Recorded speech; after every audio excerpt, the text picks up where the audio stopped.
এরা বেঁচে থাকা এটা আল্লাহ তাআলা আমাদের জন্য একটা বড় নিয়ামত। মানুষ যদি বেঁচে থেকে পড়ে সুবহানাল্লাহ, তাহলে আল্লাহ তাআলা আসমান এবং জমিনের মধ্যে যে ফাঁকাটুকু জায়গা আছে আল্লাহ তাআলা নেকি দিয়ে ভরপুর করে দেয়। মানুষ যদি বলে আলহামদুলিল্লাহ, তাহলে তার নেকির পাল্লা আল্লাহ তাআলা ভারী করে দেয়।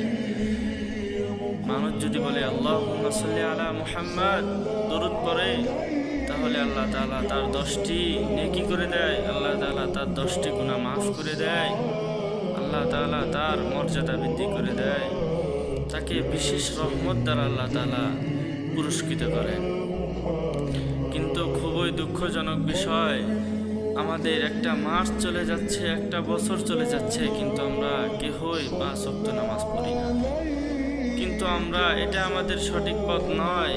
আমাদের মনের ভিতরে একটু চিন্তা ফিকির নাই যে আমরা কোন পথে হাঁটতেছি, আমাদের পরকাল কেমন হবে, আমরা কি নিয়ে আল্লাহ তাআলার কাছে জবাব দেব। আমাদের তখন কিছুই করার থাকবে না। আমরা এত বড় বেঈমান হয়ে গেছি, মুসলমানের ঘরে জন্ম নিয়ে আমরা বছরকে বছর চলে যাই, কিন্তু 5 ওয়াক্ত নামাজ জামাতের সাথে আদায় করি না।